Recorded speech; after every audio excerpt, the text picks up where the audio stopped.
Hey guys, it's Mr. G, and in this video I'm going to go over Unit 2, Lab 4, page 4, building a tic-tac-toe board.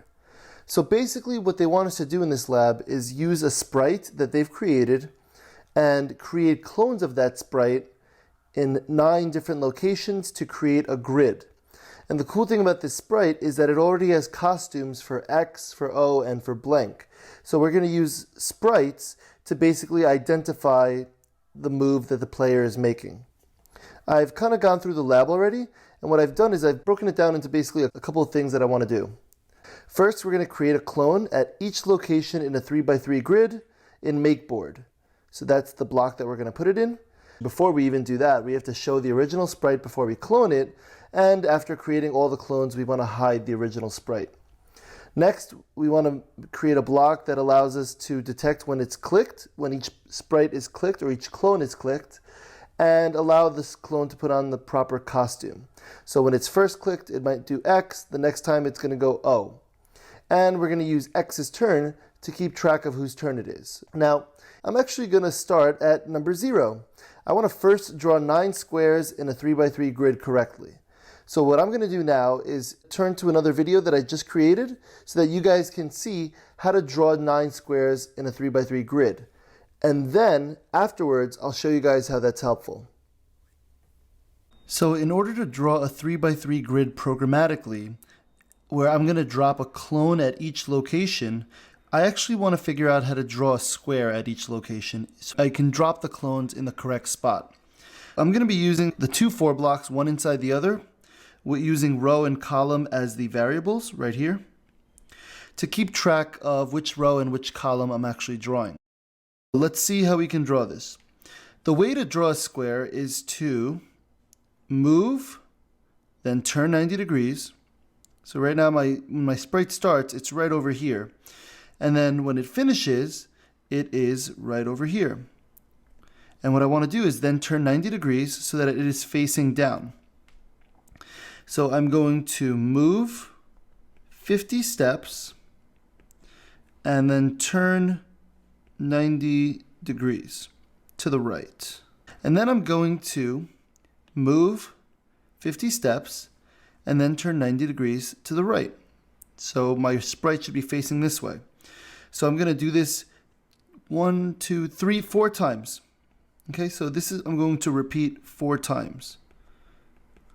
And that's how I draw a square. Now, when I'm done drawing the square, what you'll notice is that the sprite will be right back where it started. Now the problem is, if I use this code, this draw square code, let me actually label it draw square. If I use this code right in here, we're going to end up drawing 9 squares all in the same place, and by the end of it, the sprite will end up right here again, right here, as if it never did anything. And if you look at it, if you watch it, you'll see the sprite draw a square 9 times in the same exact spot. So what we got to realize is that every single time you draw a square, and before you start drawing the next square, you want to move this much space over. You want to move over by this much, which happens to be 50 steps. Now you want to do that after you've drawn the entire square. So after draw square, I'm going to move 50 steps. Okay, now if I put all of this in here, what's going to happen is it's going to draw the square, then the sprite is going to move 50 steps forward. So let me show you where the sprite is right now. So it's right here, it's ready to draw the next one, and it's going to do this. It's going to draw my next sprite, and let me just erase that carefully. Then it's going to end up over here, and then when it draws it again, it is going to draw the square, and it ends up right here. And then it moves 50 steps, so it's right here. And then it's going to keep doing this for 9 times. You'll notice that every single time it finishes, it is over here on the right. And it's going to keep doing this so that you end up with 9 boxes total. 1, 2, 3, 4, 5, 6, 7, 8, 9. Now that's not what we want. We want a 3x3 grid. So what happens is after each row, here's my row, I want to kind of reset the sprite to go back over here. And I want it to be facing right here to draw the next row. Okay, so how do I do that? So what happens is after I'm done with a column, after I do this 3 times, do this specific code 3 times, I want to then backtrack and like reset my sprite. So what we can end up doing, let me just erase all this, is we draw 3, okay, and now we're going to backtrack. This is 50, 50, 50, so we're going to change x by negative 150, and we also have to move down a little bit. So we're going to change y by negative 50, so that my sprite ends up right over here before it starts drawing the next row. Okay, so after I do this 3 times, outside of this block, I am then going to change x, and I'm going to change y, x by negative 150 and y by 50. So when I do that, when my sprite starts drawing the grid again, it's going to end up drawing it correctly and drawing my squares exactly where I want them. So once you have this exactly how you want, now instead of drawing this square and having all of this code, what you can then do is just create a clone. So instead of drawing square with all of this code inside of it, just create the clone. Now in a second, I'm going to show you guys exactly what your code should look like when you're finished, but this is basically how it keeps track of which square you're dropping and how to draw each square in the right place. And you're using these 2 for blocks. I'm just going to go over one more thing before I let you guys go. The way to keep track of the row and the column is to realize that when you start this script, I'm going to focus right over here. When you start this script, the for block inside of the for block, you're keeping track of both row and column. So when row equals 1, column will be 1, 2, and 3. When row equals 2, column will go from 1, 2, and 3. And then when row equals 3, we'll have column 1, 2, and 3. So this is how we draw our 9 squares using these 2 for blocks. And I'm about to show you guys what it should look like when you're completely done. So if you look down here at Make Board, you guys can see how I use the for loop inside of a for loop. The outside one keeping track of the row, the inside one keeping track of the column to draw a square. So I've actually made a slight modification. Instead of moving 50 steps, what I did was I changed x by 50. So that was just to be a little bit more consistent with the outside. And the way that this works is it draws 3 squares. So it draws a square when column equals 1, then it changes x by 50. Draws a square when column equals 2, then changes x by 50, and then draws a square when column equals 3, and then changes x by 50. And after it's done drawing one row, it resets and is basically placed in the correct position to keep drawing more rows by going backwards and down. So let me just try this out. Let me just make sure that this works. So here I have my original sprite, and when I hit the green flag, it should draw 9 squares perfectly. Perfect. Now the only change I have to make, remember that I want to create a clone at each location and not just draw 9 squares. The only change I have to make is use a create a clone block. Let me do that right now. So instead of drawing a square, I'm actually going to create a clone. So let me remove draw square, and I'm going to bring over create clone. Create a clone of myself, or square I should probably put. Does it say myself? Oh yeah, it's myself.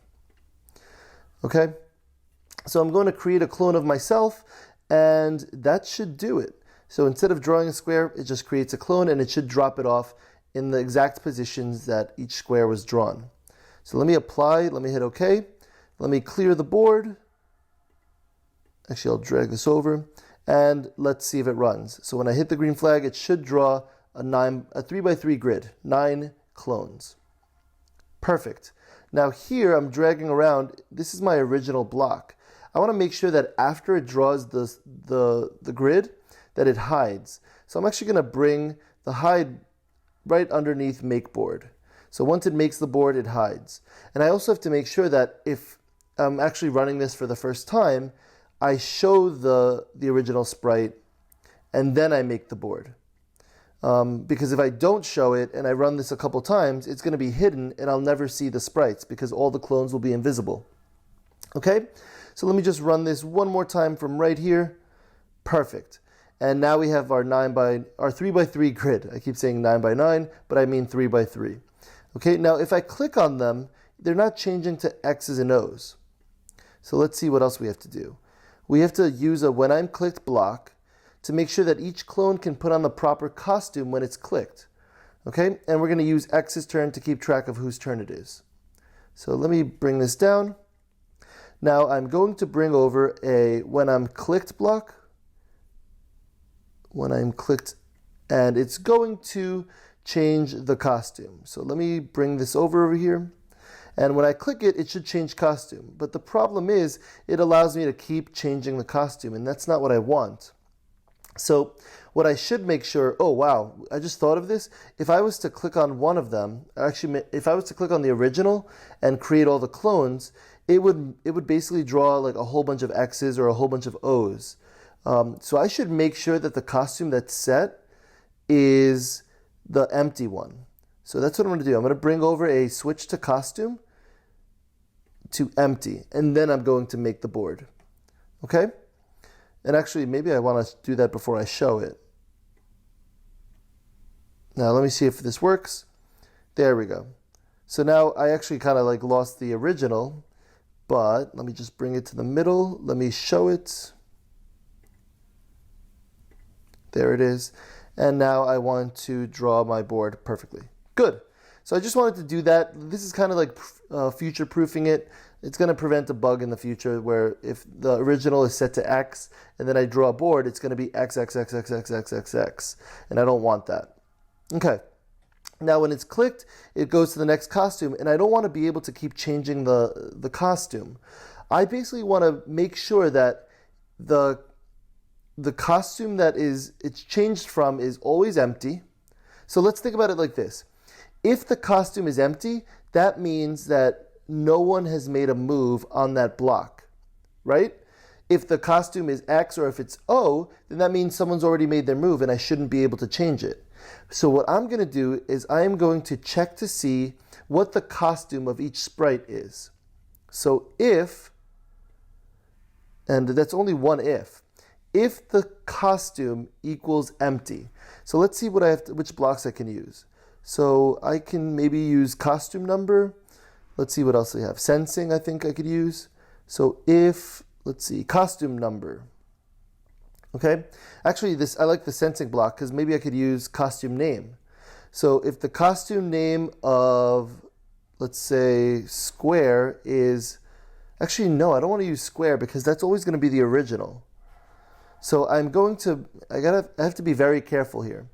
So the costume name of, oh, here we go, right underneath the costume number of blank, I can use the costume name of myself. Okay? Now this is really tricky because if I use costume name of square, it's always going to check to see the costume name of the original sprite. And it's the original sprite is always going to be empty, so I'm always going to be able to change that. Let me actually show you guys what I mean. So if the costume name of square equals empty, and let's see if I could do this. If I could use this predicate, use this reporter. Let's actually, if I click on it, it should say what it's reporting. Right now it's reporting empty.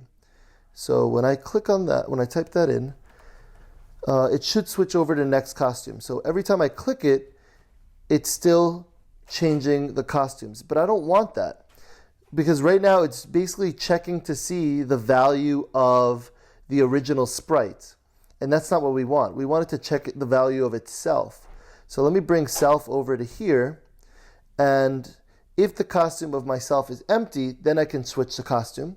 If it's not empty, it won't do anything because there's no code that allows it to do anything. And I'm not going to use this costume number reporter. So this should work. Now let me try it out. So if it's empty, as this second block is, it should change the costume. There we go. Now if it's not empty, So like, I'm going to click on 1 or 2 right now. It should not change the costumes. And I'm clicking on them and they're not switching costumes. So this works. But the problem is that it's only changing from empty to X, because next costume equals X. Okay, so what I'm going to want to do is maybe check to see whose turn it is before I decide which costume is going to be drawn. So I do have a variable that has already been created, X's turn, that I can kind of access. And right now, X's turn, when I first ran the board, is set to true. So the first click, or the first user, the first player will have an X on their board. So I'm going to actually throw in another if inside of my costume equals empty. And what I'm going to do here is I'm going to check to see if the costume of itself is empty, and if it is, then I'm going to check to see if it's X's turn. If it's X's turn, the costume that's going to come up is X. If it's not X's turn, then the costume that's going to come up is O. So if it's X's turn, another way I could write this is if X's turn equals true, okay? If X's turn equals true, then it's going to make sure that it goes to the next costume. But I don't need to use these two predicates because this X's turn reports back true or false. So I don't really need to use the predicate. So I can just drag it right into the if, even though the shape doesn't look like it would work, it actually does because it's reporting back either a Boolean, which is true or false. Okay, so if it's X's turn, let me see if I can set the exact costume. I'm going to switch to costume X. I could use next costume, but I'd rather be explicit so that the person reading the code can understand what's going on. And if it's not X's turn, then we're going to switch to costume O. There we go. And that should do it. So let me just clean up my code over here. So there, it's all nice and pretty. And I'm going to rerun this game. Okay, there we go. I have my grid. I also have to be careful that every single time it keeps going lower and lower. So I'm going to have to actually probably tell the sprite to go to 0, 0 before it shows itself. Okay, maybe that'll help us a little bit. So when I click the green flag, the grid should be a little bit higher up on the stage. There we go. It's a little bit higher. It's not great, but it's a little better. All right, now what I'm doing is when I click the block, it should check to see what the costume name is to make sure that it's empty. And if the costume is empty, then it's going to check to see if it's X's turn. And if it is X's turn, we're going to switch to the X costume. Otherwise, we're going to switch to costume O. Okay, so here's X. So now it should be X's turn. Actually, it should not be X's turn. So when I click on the next one, oh wow, it should have been an O. But I just realized that my X's turn never changed value. So when I made my move the first time, it never changed the value of X's turn. So I got to bring over another block. Let's see, maybe I could set X's turn to false. There we go. Okay, and let's see if this works. So let me run it one more time. When I click on the first block, it should be an X. If I click again, nothing happens. The next block should be an O. Perfect. If I click on the O again, nothing should happen. And now my next block should be an X. And it's an O. And that must be because I never changed back X's turn to be true. So I should do that right over here. I'm going to set X's turn back to true. Okay? And when I rerun this app, it should work perfectly. There we go.